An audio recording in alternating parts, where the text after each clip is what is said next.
Souvenez-vous, ô très chaste époux de la Vierge Marie, ô mon aimable protecteur, Saint Joseph, qu'on n'a jamais entendu dire que quelqu'un ait invoqué votre protection et demandé votre secours sans avoir été consolé. Animé d'une pareille confiance, je viens à vous, et je me recommande à vous de toute la ferveur de mon âme. Ne rejetez pas ma prière, ô vous qui êtes appelé le Père du Rédempteur, mais daignez l'accueillir avec bonté, ainsi soit-il.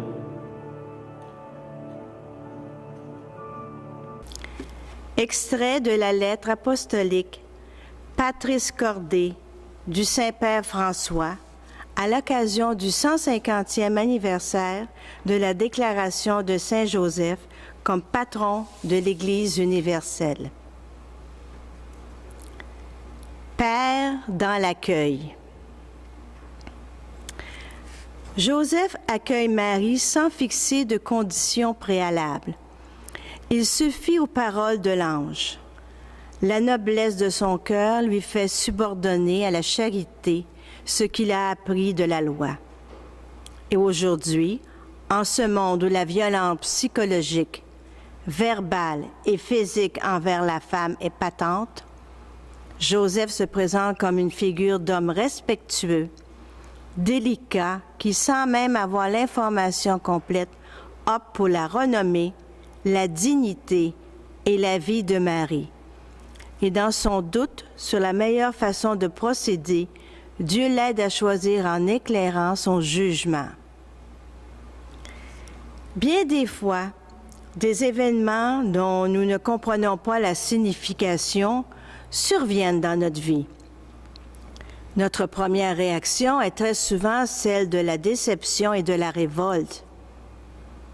Joseph laisse de côté ses raisonnements pour faire place à ce qui arrive, et aussi mystérieux que cela puisse paraître à ses yeux, il l'accueille, en assume la responsabilité et se réconcilie avec sa propre histoire. Si nous ne réconcilions pas avec notre histoire, nous ne réussirons pas à faire le pas suivant parce que nous resterons toujours otages de nos attentes et des déceptions qui en découlent. La vie spirituelle que Joseph nous montre n'est pas un chemin qui explique, mais un chemin qui accueille. C'est seulement à partir de cet accueil, de cette réconciliation, qu'on peut aussi entrevoir une histoire plus grande, un sens plus profond. Semblent résonner les ardentes paroles de Job qui, à l'invitation de sa femme à se révolter pour tout le mal qui lui arrive, répond « Si nous accueillons le bonheur comme venant de Dieu, comment ne pas accueillir de même le malheur? » Joseph n'est pas un homme passivement résigné. Il est fortement et courageusement engagé. L'accueil est un moyen par lequel le don de force qui nous vient du Saint-Esprit se manifeste dans notre vie. Seul le Seigneur peut nous donner la force d'accueillir la vie telle qu'elle est, de faire aussi place à cette partie contradictoire, inattendue, décevante de l'existence. La venue de Jésus parmi nous est un don du Père pour que chacun se réconcilie avec la chair de sa propre histoire, même quand il ne la comprend pas complètement. Ce que Dieu a dit à notre saint, Joseph, fils de David, ne crains pas. Il semble répéter à nous aussi, n'ayez pas peur. Il faut laisser de côté la colère et la déception et faire place sans aucune résignation mondaine, mais avec une force pleine d'espérance à ce que nous n'avons pas choisi et qui pourtant existe. Accueillir ainsi la vie nous introduit à un sens caché. La vie de chacun peut repartir miraculeusement si nous trouvons le courage de la vivre selon ce que nous indique l'Évangile. Et peu importe si tout semble déjà avoir pris un mauvais pli, et si certaines choses sont désormais irréversibles, Dieu peut faire germer des fleurs dans les rochers. Même si notre cœur nous accuse, il est plus grand que notre cœur et il connaît toutes choses.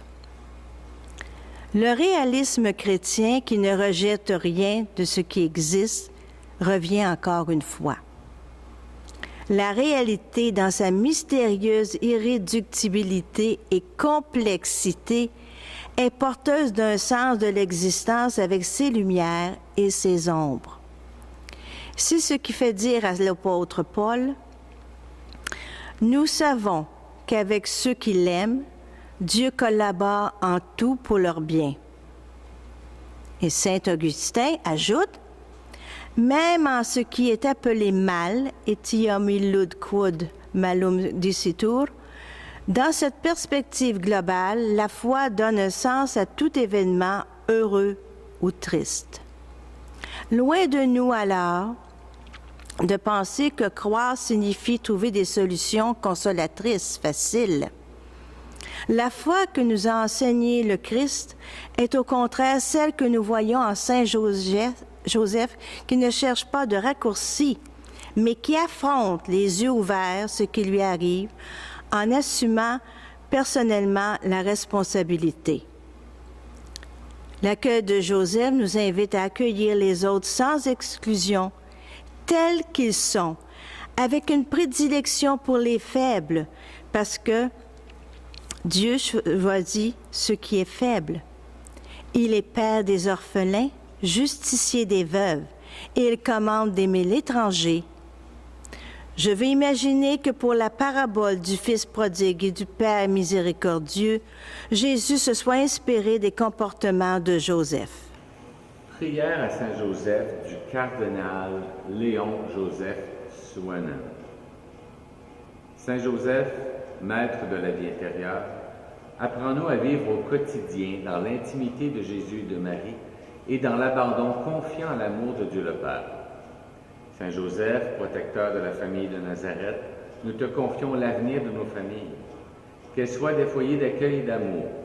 Aide-nous dans l'éducation chrétienne de nos enfants.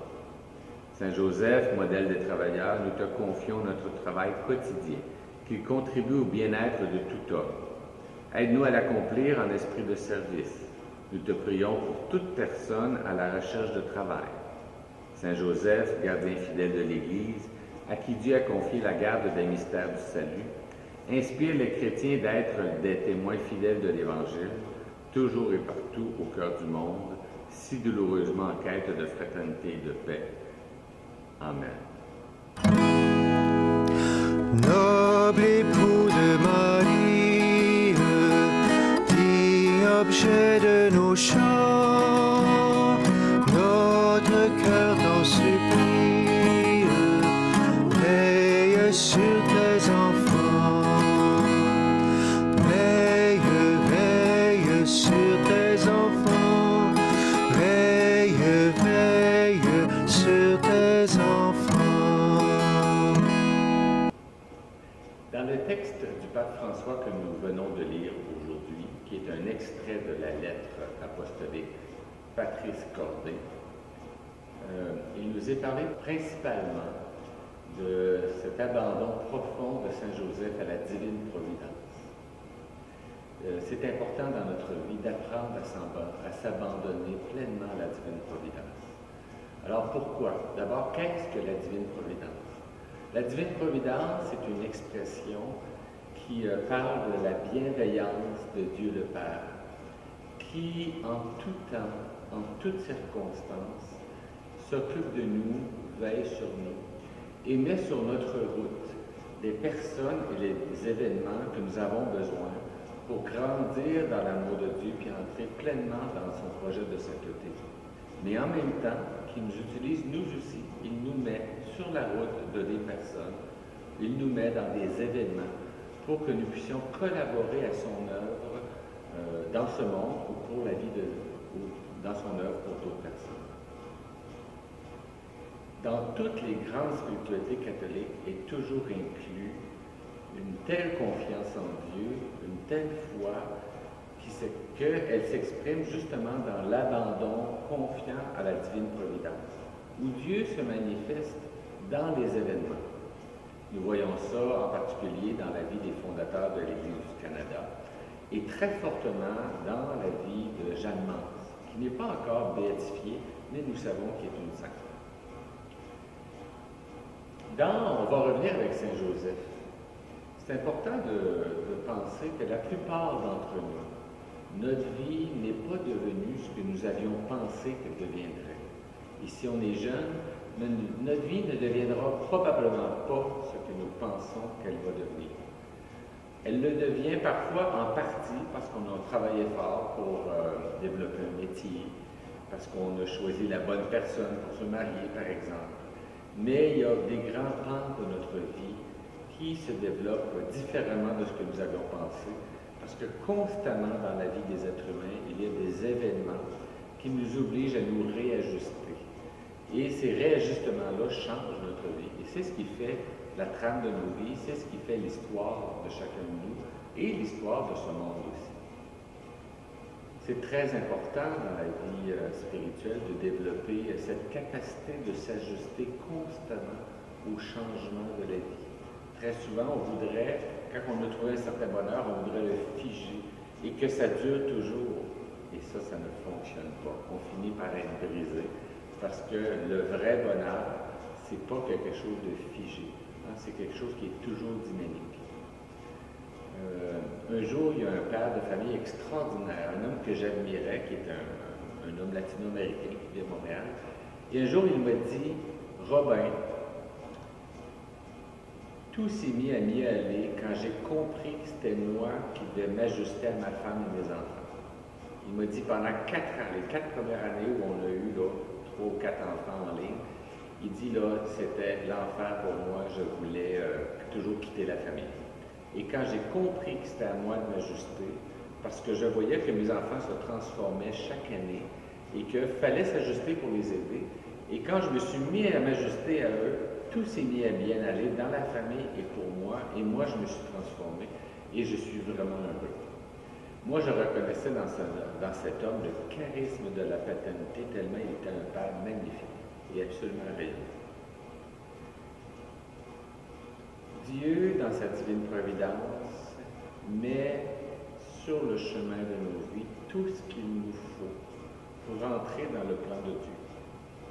Par contre, souvent, il nous est difficile de l'accueillir et de l'accepter parce que le plan de Dieu, nous ne le connaissons pas et que parfois, il inclut de nous faire passer par des chemins de traverse, par des chemins plus difficiles. Il inclut de nous demander d'accepter des choses qui, pour nous, n'étaient pas acceptables. Saint Joseph nous montre comment entrer dans cette acceptation-là, comment entrer dans cette chose très fondamentale dans nos vies qu'on appelle consentir au réel. C'est très important pour assumer nos vies, pour s'assumer. Il faut consentir à la réalité au lieu de demander à la réalité de se soumettre à nos idées, à nos pensées, à nos désirs. Et comme disait Mère Teresa un jour, il faut d'abord, peu importe ce qui arrive, il faut d'abord consentir à la réalité. Ensuite, on se demande, bon maintenant, qu'est-ce qu'on fait pour que ça s'améliore et pour que les choses avancent? Pourquoi on doit faire ça? Parce que si on est dans une attitude intérieure de révolte, de refus de la réalité, on ne peut pas changer la réalité parce qu'on ne l'a pas accueilli, on ne l'a pas assumé. Donc, on ne peut transformer le réel, nos vies, la vie des autres, la vie de notre société, que si on accepte d'habiter ce réel, d'habiter ce monde. Prions maintenant ensemble la litanie de Saint Joseph. Après chacune des invocations, je vous inviterai à prier, à répondre avec nous.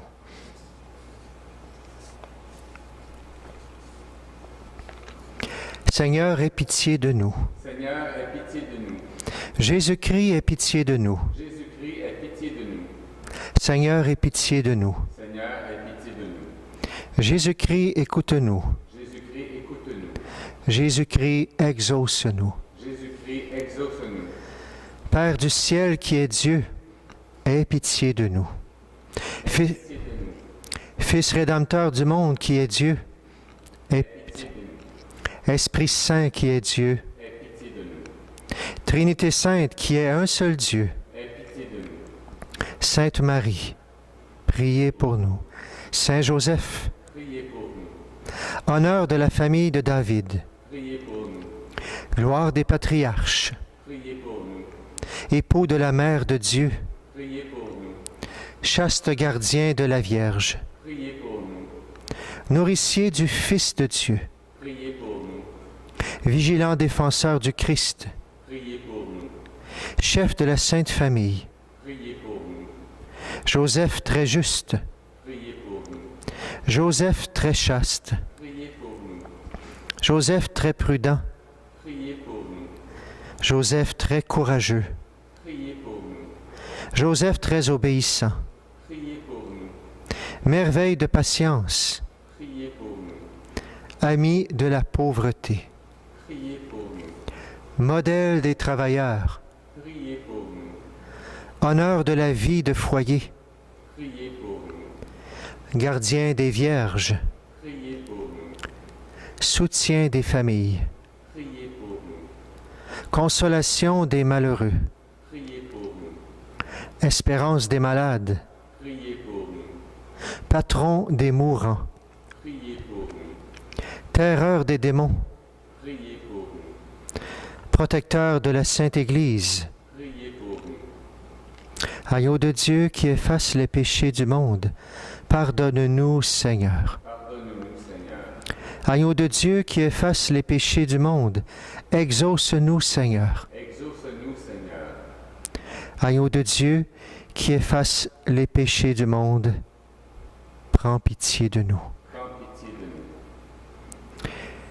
nous. Il l'a établi maître de sa maison, il lui a confié son domaine. Prions le Seigneur.